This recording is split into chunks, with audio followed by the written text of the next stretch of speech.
Hello students, क्या हाल चाल? सब बढ़िया है। चलिए, आज के क्लास में हम लोग पढ़ने वाले हैं न्यूटन्स सेकेंड लॉ के बारे में।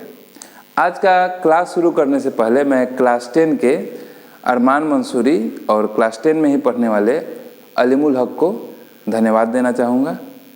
इन्होंने 2-3 घंटे समय व्यतीत करके इस वीडियो के लिए थंबनेल डिज़ाइन किया और काफ़ी सुंदर थंबनेल बनाया है। मैं जो बनाता हूँ उससे 200 गुना बढ़िया बनाया हूँ। तो thank you very much. I wish you a very good future ahead. देखो बाबू, जो भी लोग इस स्कूल में मुझसे पढ़ते हैं, मेरा रुख क्लास में कड़ा है। सभी लोग जानते हैं, काफ़ी स्ट्रिक्टली मैं क्लास में बिहेव करता हूँ, स्पेशली अपने दिए हुए कामों को लेके, जो होमवर्क मैं देता हूँ उन सब को लेके।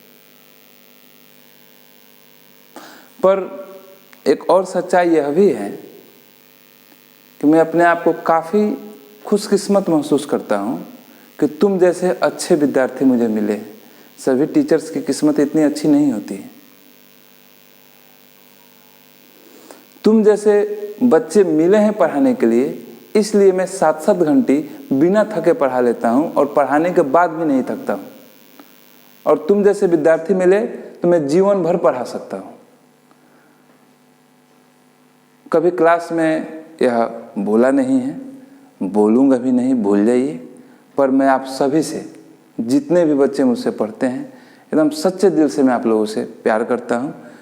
मेरे जीवन में जो सबसे इम्पोर्टेंट चीज़ें हैं, जो सबसे काम की चीज़ें हैं, उसमें टॉप नंबर पे आप लोग आते हैं, मेरे स्टूडेंट्स आते हैं। आप लोगों से मुझे मेरे जीवन का वैल्यू समझ में आता है। So thank you very much. और हाँ, एक और बात, चूँकि मैं आप सभी से सच्चा प्यार करता हूँ, तो क्लास में किसी तरह का नरमी का उम्मीद मत रखिएगा। जो काम दिया जाए करके ही आइएगा, नहीं तो मेरा दूसरा रूप देखोगे। चलो, तो आज पढ़ाना शुरू करते हैं। तो पढ़ना शुरू किया जाए। जब मैं स्कूल में पढ़ता था तो मेरे साइंस के टीचर थे क़यामुद्दीन सर। बहुत अच्छे टीचर थे, भगवान उनको लंबी उम्र दे। एक बार हम लोग क्रिकेट खेलने जा रहे थे तो रास्ते में मिल गए। बोले कि चलो हम भी आज तुम लोग के साथ खेलेंगे। हम लोग खुश, सर भी खेलेंगे हम लोग के साथ। हम लोग बड़ा क्रिकेटर बनते थे स्कूल में। ये है, वो है, हरभजन सिंह हैं, सचिन तेंदुलकर है, मतलब हवा बांधे रहते थे कि हम लोग बहुत बड़े क्रिकेटर हैं। हराते भी थे। दूसरे क्लास से जब मैच होता था तो लोग रुला देते थे। वहाँ पे गए तो डिसाइड हुआ कि ऑल आउट का मैच होगा, यानी ओवर का कोई लिमिट नहीं रहेगा, जितना देर खेलना है खेलिए। 5 आदमी, हम 5 स्टूडेंट एक तरफ, क़यामुद्दीन सर दूसरी तरफ। मैच शुरू हुआ, उनकी बैटिंग आई। हम लोग एकदम मलिंगा स्टाइल बॉलिंग कराना शुरू किए, बाल को इसी से करके 1 ओवर, 2 ओवर, 3 ओवर करते करते 12 ओवर, 13 ओवर निकल गया। सर राहुल द्रविड़ के फैन आउट ही ना हो, जितना बॉल कराइए सबको ऐसे करके रोक दें। कभी कभी छक्का चौका भी लगे।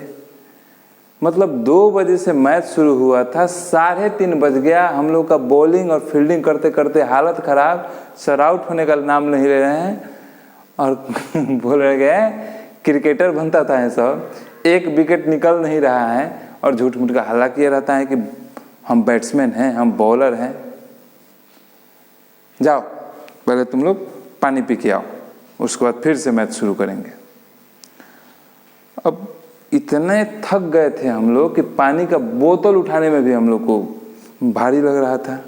किसी तरह से गए चापाकल पे पानी पीने, तो हम लोग का एक दोस्त था, वो बुद्धि लगाया, बोला देखिए आज हम लोग पकड़ा गए हैं सर से, और सर आउट होंगे नहीं, चाहे तुम जितना बॉलिंग कर लो।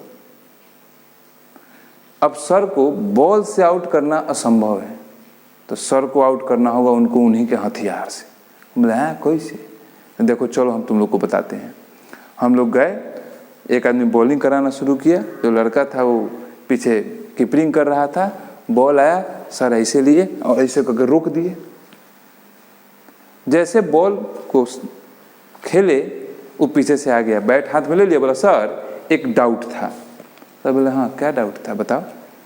सर जैसे यहाँ पे बॉल है और इसको आप ऐसे करके बैट से ऐसे करके मारे तो इस बॉल पे कितना फोर्स लगा होगा।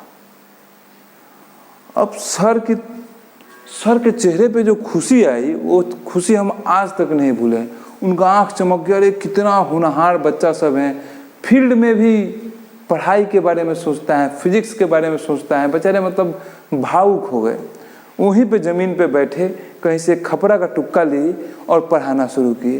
बोले कि देखो किसी ऑब्जेक्ट पे जो नेट फोर्स यानी रिजल्टेंट फोर्स लगा हुआ है वह बराबर होता है rate of change of moment के। यानी नेट फोर्स इस बॉल पे अगर तुमको निकालना है कि बैट से कितना फोर्स लगा है तो बॉल के फाइनल मोमेंटम निकालो, माइनस करो इनिशियल मोमेंटम और टाइम से डिवाइड कर दो, पता चल जाएगा। यानी फोर्स बराबर final momentum minus initial momentum divided by time. तो हुआ कि भाई ये तो अच्छा है कि फोर्स बराबर final momentum minus initial momentum divide by time. तो ये मोमेंटम क्या होता है? तो मोमेंटम किसी भी ऑब्जेक्ट का मास और उसके वेलोसिटी को गुना करके आता है। यानी किसी ऑब्जेक्ट का मास है 5 kg और वह चल रहा है 10 मीटर पर सेकेंड के स्पीड से ईस्ट डायरेक्शन में, तो उसका मोमेंटम जिसका सिंबल P होता है, मोमेंटम P बराबर मास गुना वेलोसिटी, यानी 5 गुना 10 बराबर 50। अच्छा एक बात बताओ तो यहाँ पे इस मोमेंटम का यूनिट क्या लिखे? बता सकते हो? कमेंट करो अगर बता सकते हो तो जल्दी। हाँ एकदम सही। देखो ऐसा यूनिट निकालने के लिए एकदम सिंपल बात है। मोमेंटम बना है मास और वेलोसिटी से, तो मास का ऐसा यूनिट और वेलोसिटी का ऐसा यूनिट गुना कर दो, मोमेंटम का ऐसा यूनिट आ जाएगा। मास का ऐसा यूनिट हो गया तुम्हारा केजी और वेलोसिटी का मीटर पर सेकेंड, तो इसका हो जाएगा केजी मीटर पर सेकेंड। उसी तरह बताओ तो एक 50 kg का object is in rest, find its momentum. Its momentum. Option A 10 kg metre पर second, option B 50 kg metre पर second, option C 0 kg metre पर सेकेंड। कौन सा होगा? एकदम सही, यहाँ पे आएगा 0 kg मीटर पर सेकेंड, क्योंकि देखो बॉडी का मास है 50 kg और यह रेस्ट में है, यानी वेलोसिटी हो जाएगा 0। यानी मोमेंटम जिसका सिंबल P होता है मास इंटू वेलोसिटी 50 गुना 0 दैट इज 0 kg मीटर पर सेकेंड। यानी मोमेंटम के बारे में हम लोगों ने जाना। मोमेंटम सिंबल होता है इसका P, ऐसा यूनिट होता है केजी मीटर पर सेकेंड। यह एक वेक्टर क्वांटिटी है, वेक्टर क्वांटिटी है और इसका डायरेक्शन वेलोसिटी के अलोंग होता है। जिस डायरेक्शन में वेलोसिटी उसी डायरेक्शन में momentum. Direction is along velocity. यानी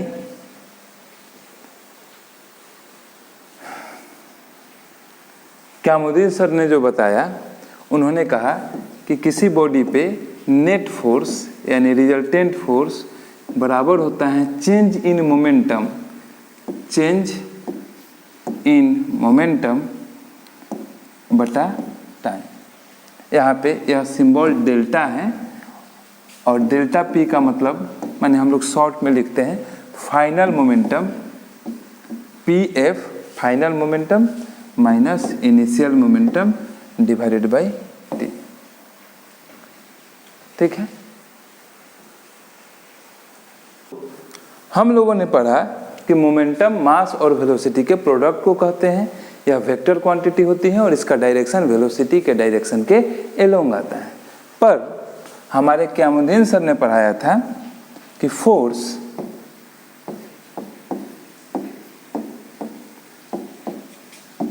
चेंज इन मोमेंटम बटा टाइम के बराबर होता है। अच्छा, एक सिंबल सीख लो। चेंज, किसी क्वांटिटी के चेंज को इस सिंबल से, ट्रायंगल वाले सिंबल से दिखाते हैं और इसको कहते हैं डेल्टा। यानी चेंज इन मोमेंटम लिखना होगा तो उसके जगह पे मैं लिख सकता हूँ डेल्टा पी। इसका मतलब समझ जाएगा change in momentum divide by time. यही फोर्स, नेट फोर्स का फॉर्मूला हम लोग को पता है। पर यह चेंज इन मोमेंटम यानी डेल्टा पी निकाले कैसे? तो देखो, चेंज इन मोमेंटम यानी डेल्टा पी फाइनल मोमेंटम में से इनिशियल मोमेंटम को घटा के आता है। फाइनल मोमेंटम को पी फाइनल यानी एफ माइनस पी इनिशियल यानी आई डिवाइड बाय टाइम करके लाते हैं। जैसे देखो, मान लेते हैं एक ऑब्जेक्ट u वेलोसिटी से चल रहा है, उस पे फोर्स लगा जिससे उसका वेलोसिटी चेंज होके हो गया v। अब हमको निकालना है चेंज इन मोमेंटम यानी डेल्टा p कितना होगा। तो देखो, फाइनल मोमेंटम और इनिशियल मोमेंटम को घटा दें, फाइनल मोमेंटम में से इनिशियल मोमेंटम को घटा दें, सॉरी यहाँ पे डिवाइड बाई टी नहीं होगा, फाइनल मोमेंटम में से इनिशियल मोमेंटम को घटा दें तो चेंज इन मोमेंटम पता चल जाएगा। तो final momentum P F mass into velocity हम लोग पढ़े थे फॉर्मूला मोमेंटम का।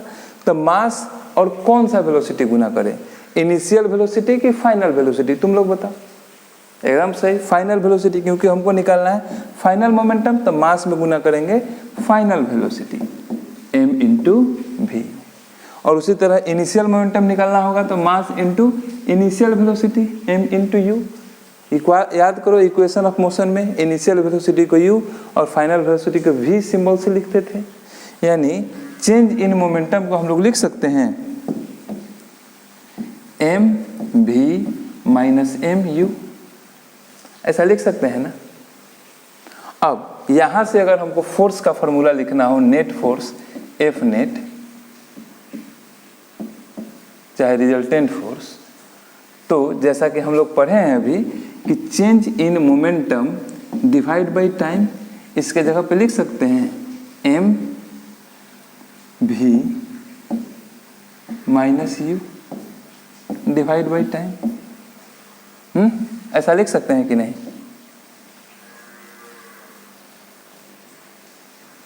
चलो एक सवाल बनाते हैं चेंज इन मोमेंटम निकालने वाला। सवाल को एक बार पढ़ो। कहता है कि एक बॉडी पे 5 सेकेंड के लिए फोर्स अप्लाई हुआ, यानी टाइम बराबर दिया हुआ है 5 सेकेंड। बॉडी पहले रेस्ट में था, यानी इनिशियल वेलोसिटी हुआ u बराबर 0 मीटर पर सेकेंड, और बाद में फोर्स लगने के बाद इसका वेलोसिटी हो गया 28 मीटर पर सेकेंड। यह हो जाएगा फाइनल वेलोसिटी भी 28 मीटर पर सेकेंड। मास ऑब्जेक्ट का दिया हुआ है, मास 11 kg। हमको निकालना है पहले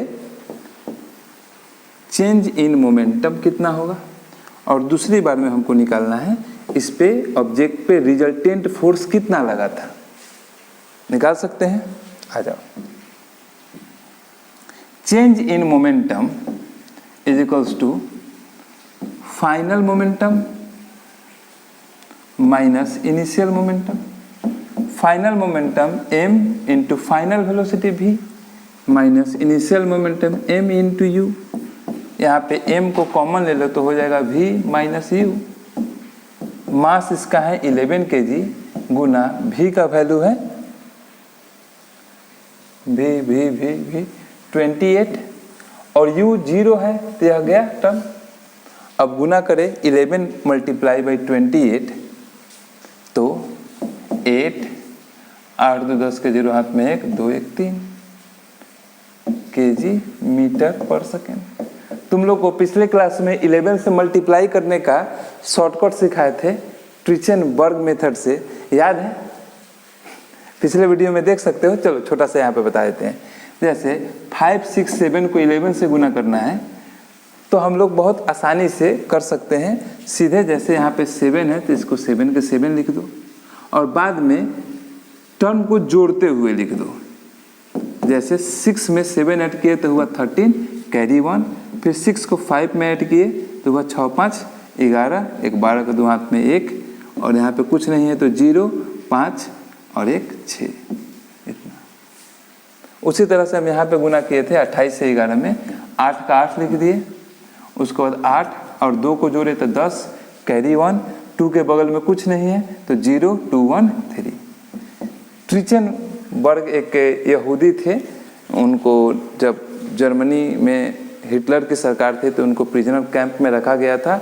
उस दौरान उन्होंने मल्टीप्लाई करना, डिवाइड करना, स्क्वायर करने का बहुत ही शॉर्टकट तरीका निकाला जिससे तुम खूब आसानी से गुना भागा कर सको बिना कैलकुलेटर का। वही मेथड है जिसमें से 11 से गुना करना हम पिछले क्लास में बताए थे। खैर उसको जाने दो। यहाँ पे चेंज इन मोमेंटम निकाल लिए। अब अगर फोर्स निकालना हो तो कैसे निकालेंगे? फोर्स हम लोग जानते हैं change in momentum divide by time.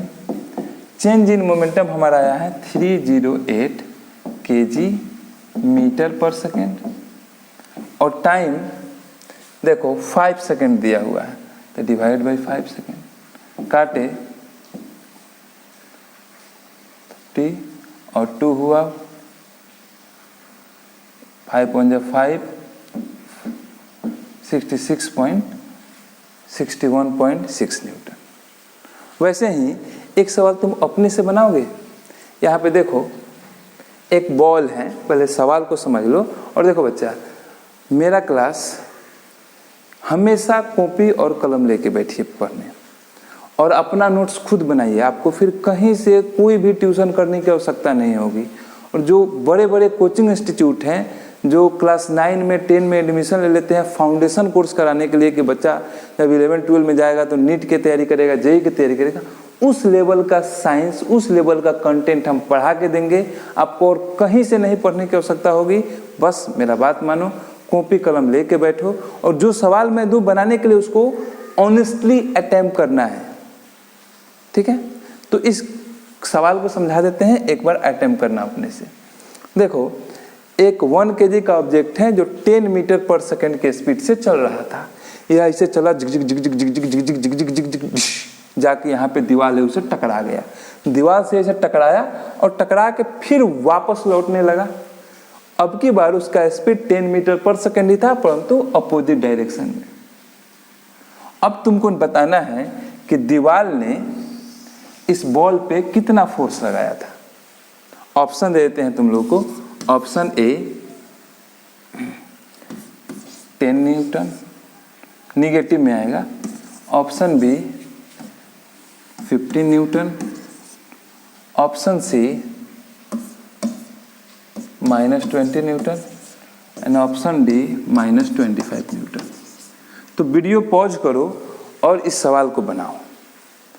3 2 1 yes. जो लोग लाए हैं 0 न्यूटन, और कह रहे हैं कि सर इसमें ऑप्शन ही नहीं है 0 न्यूटन का, कैसे दे दें? आप ऑप्शन ही नहीं दिए हैं, सवाल गलत है सर। आप लोगों को बता दें, सवाल एकदम सही है, इसका सही जवाब आएगा 20 न्यूटन। देखो कैसे, हम लोग फोर्स निकालने का फॉर्मूला क्या जानते हैं? क्या जानते हैं बच्चा? सर हम लोग जानते हैं रिजल्टेंट फोर्स बराबर change in momentum divided by time. तो यहाँ पे चेंज इन मोमेंटम निकालने जाएंगे हम, तो mass into final velocity minus initial velocity करेंगे। तो यहाँ पे फाइनल वेलोसिटी और इनिशियल वेलोसिटी पता लगाओ। यहाँ पे इनिशियल वेलोसिटी है 10 मीटर पर सेकेंड, जिस स्पीड से यह चल रहा था, u इजिकल्स टू 10 मीटर पर सेकेंड। फाइनल वेलोसिटी भी 10 मीटर पर सेकेंड है, परंतु देखो बाबू, वेलोसिटी एक वेक्टर क्वांटिटी है और कभी भी डायरेक्शन चेंज हो तो वहाँ पे साइन कंसीडर करना है। अगर एक ही डायरेक्शन में चल रहा है तो साइन के बारे में चिंता नहीं करोगे, परंतु डायरेक्शन चेंज हो रहा है तो प्लस या माइनस साइन का चिंता करना जरूरी है। यहाँ पे इस डायरेक्शन से चल रहा था और वापस उल्टा डायरेक्शन में आ रहा है, इसमें से किसी एक को पॉजिटिव तो दूसरे को निगेटिव लेना होगा। हम इनिशियल वेलोसिटी को पॉजिटिव लिए तो फाइनल वेलोसिटी हो जाएगा निगेटिव। तो यहाँ पे हो जाएगा मास इसका है 1 kg। क्यों नहीं लिखा रहा है भाई? तो मुझसे तुमको क्या दुश्मनी है? -10 यह -10, उसके बाद माइनस ये वाला 10 गुना करें तो माइनस माइनस जोड़ देंगे, -20 kg मीटर पर सेकेंड। अब आते हैं फोर्स निकालने, तो हमारा फोर्स हो जाएगा -20 न्यूटन डिवाइड बाई टाइम कितना है 0.5 सेकेंड। 0.5 सेकेंड नहीं, 1 सेकेंड था, सॉरी 1 सेकेंड। तो टाइम हो गया हमारा 1 सेकेंड, जो कि हो जाएगा -20 न्यूटन। यहाँ पे माइनस का साइन क्या बताता है? देखो, माइनस का साइन सिर्फ और सिर्फ डायरेक्शन बताता है। फोर्स 20 न्यूटन का लगा है, परंतु उसका डायरेक्शन निगेटिव है। निगेटिव यानी जिस डायरेक्शन में हमारा फाइनल वेलोसिटी है उसी डायरेक्शन में, मैंने इस बॉल पे इस डायरेक्शन में 20 न्यूटन का फोर्स लगा है। ठीक है, आगे बढ़ें। चलिए, तो अभी तक हम लोगों ने सीखा फोर्स बराबर rate of change of momentum. यही बात हमारे क्यामुद्दीन सर ने कहा था और यही बात न्यूटन सर ने भी कहा था, सर आइजैक न्यूटन ने। उन्होंने कहा था, अपनी किताब में लिखा भी था, सिर्फ कहा नहीं था, लिखा भी था कि net unbalance force on a body is directly proportional to rate of change of momentum. किसी भी बॉडी पे लगने वाला कुल अनबैलेंस फोर्स उसके rate of change of momentum के डायरेक्टली प्रोपोर्शनल होता है, यानी force is proportional to change in momentum divide by time. इसी को न्यूटन सेकेंड लॉ कहा जाता है। यानी अगर तुमको न्यूटन सेकेंड लॉ का स्टेटमेंट लिखना हो तो यह लिख सकते हो। यहाँ से प्रोपोर्शनलिटी का साइन हटाएंगे तो एक कांस्टेंट आएगा k, यानी force is equals to k √p/√t। अब इसी बात पर तुम लोग विद्रोह में खड़ा हो जाओगे कि सर अभी अभी आप पढ़ाए थे उसमें k कहाँ था? आप पीछे जो पढ़ाए थे उसमें कहे थे कि फोर्स बराबर ΔP/t। यहाँ पे k कहाँ से आ गया? देखो बच्चा, गलत नहीं पढ़ाए थे। अगर ऐसा यूनिट यूज किया जाए, यानी कि मोमेंटम को, टाइम को, सबको ऐसा यूनिट में रखें, तो यह जो कांस्टेंट है उस k का वैल्यू आता है 1, जिसके कारण फॉर ऐसा यूनिट, याद रखना, फॉर ऐसा unit resultant force F is equals to ΔP/ΔT, यानी change in momentum divide by time. यह न्यूटन सेकेंड लॉ का मैथमेटिकल फॉर्म है, यह स्टेटमेंट है। और यहीं से एक और फॉर्मूला भी डिराइव किया जा सकता है बहुत इजीली। देखो, force is equals to change in momentum. अभी हम लोग पढ़े हैं चेंज इन मोमेंटम को हम लोग लिख सकते हैं mass into v final velocity minus initial velocity u बटा टाइम, जहाँ पे v है फाइनल वेलोसिटी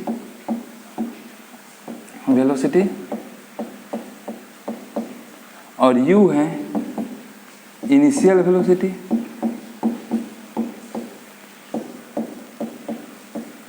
याद करो जब हम लोग एक्सेलरेशन पढ़े थे, याद आ रहा है तुमको कुछ? Yes sir, acceleration is equals to होता था sir final velocity minus initial velocity divided by time. तो देखो तो जरा अपनी आंखें चार करो और देखो क्या यहाँ पे final velocity minus initial velocity divide by time है कि नहीं। तो इसके जगह पे एक्सेलरेशन लिख सकते हैं force is equals to mass into acceleration.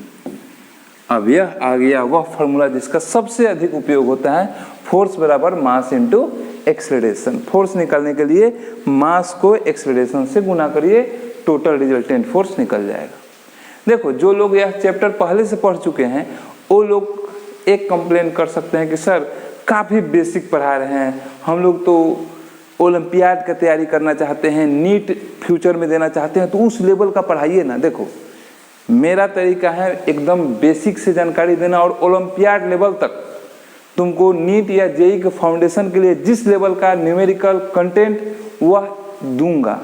लेकिन शुरुआत चूँकि मैं बेसिक से ही करता हूँ ताकि जो लोग पहली बार पढ़ रहे हैं वो लोग भी पकड़ के चलें।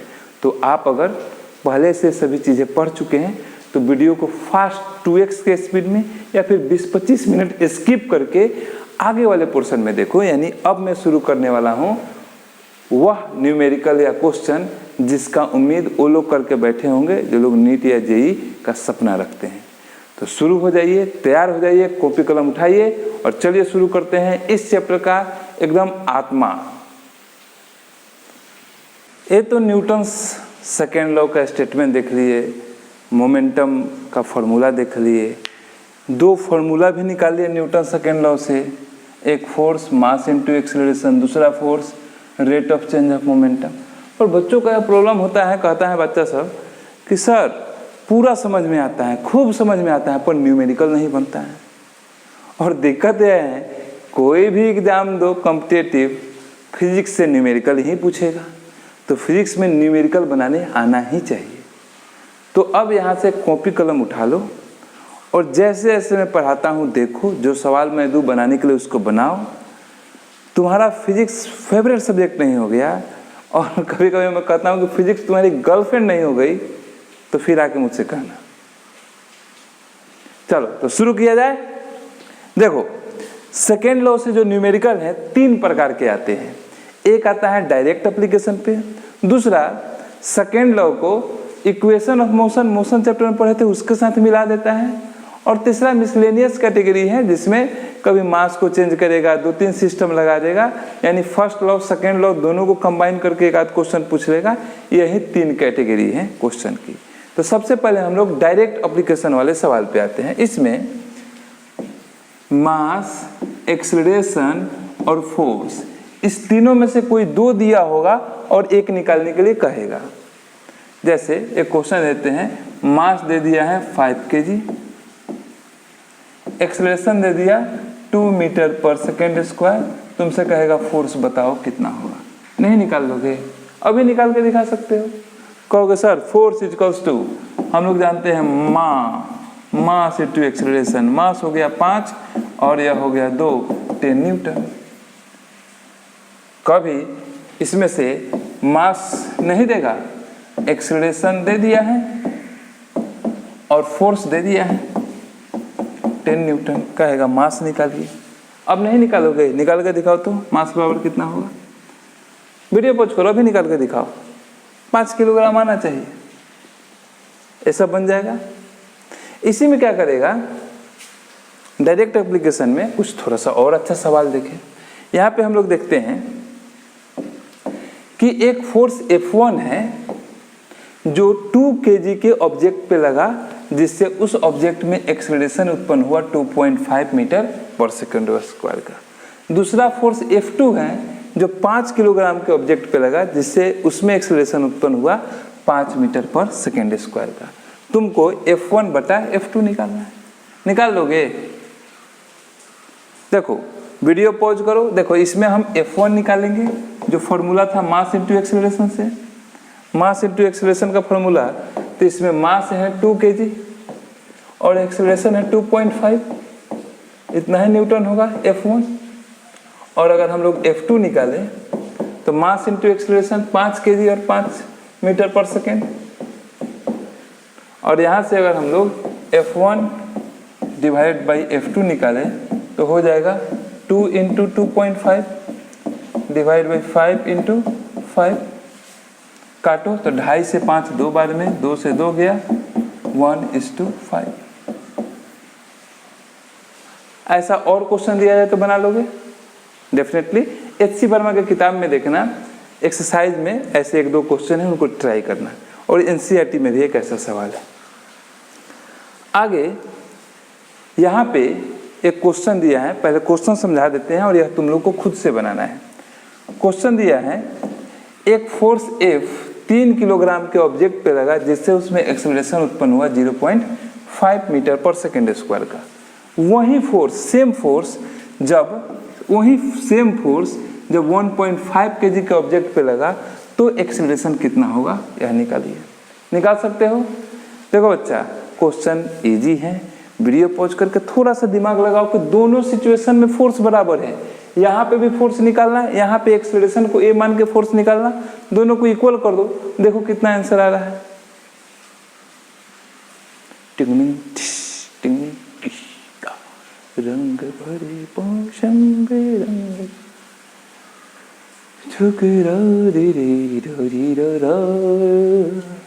आ गया क्या? देखो दोनों ऑब्जेक्ट पे चूंकि फोर्स इक्वल लग रहा है तो हम दोनों फोर्स को बराबर करेंगे। यहाँ पे फोर्स मास इंटू एक्सेलरेशन, पहले वाले ऑब्जेक्ट पे मास 3 और एक्सेलरेशन 0.5, यह बराबर होगा दूसरे वाले ऑब्जेक्ट पे लगे हुए फोर्स के। 1.5 मास और एक्सेलरेशन हमको नहीं पता है, A मान लिए। अब यहाँ से एक्सेलरेशन निकालना है तो 1.5 को इधर लेके आओ तो हो जाएगा acceleration A = 3 into 0.5 divided by 1.5। 1.5 माने 1.5, 1.5 दूना 3 और 0.5 माने आधा, आधा का दुगुना 1, यानी 1 मीटर पर सेकेंड स्क्वायर। आ गया? इतना ही तुम लोग का भी आया होगा। अगर आया है तो यस सर बोलो। देखें कितना आदमी का आया है। तुम लोग सामने रहते तो पढ़ाने में और मजा आता। खैर चलो, यही सुविधा है। नेक्स्ट क्वेश्चन, यह तुम सभी को अपने से बनाना है। ऑप्शन दिए हुए हैं, सवाल समझा देते हैं और सभी से बन ही जाना चाहिए, और नहीं तो कम से कम एटलीस्ट एक बार ट्राई तो हो ही जाना चाहिए।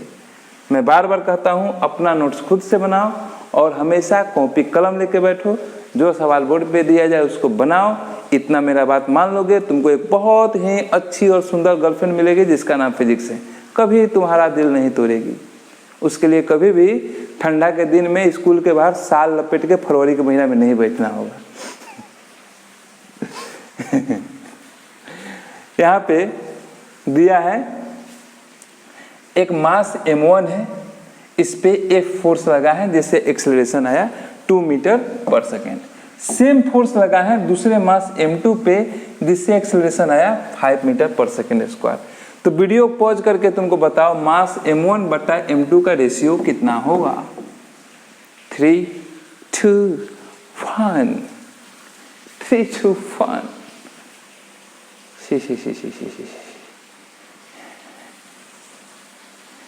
देखो जिनका भी ऑप्शन सी आया है एकदम सही जवाब। देखते हैं कैसे। दोनों ही सिचुएशन में फोर्स सेम लगा है तो हम इस पे लगने वाला फोर्स निकालते हैं। फोर्स का फॉर्मूला मास इनटू एक्सेलरेशन। इसका मास m1 और एक्सेलरेशन 2 मीटर पर सेकेंड स्क्वायर। तो नीचे कर लेते हैं। इस पे लगा हुआ फोर्स मास m2 और एक्सेलरेशन 5 मीटर पर सेकेंड स्क्वायर। चूंकि दोनों का फोर्स सेम है तो मास m1 इंटू 2 बराबर होगा मास m2 इंटू 5।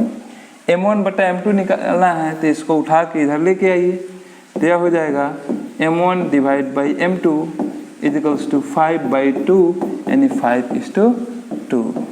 क्या अभी तक मजा आ रहा है? मैं इंटेंशनली थोड़ा धीरे धीरे पढ़ाता हूँ, तो जो लोग चालाक हैं, बहुत होशियार हैं, वीडियो को 2x के स्पीड पे भी देख सकते हो। ठीक है, आगे बढ़ें, चलिए।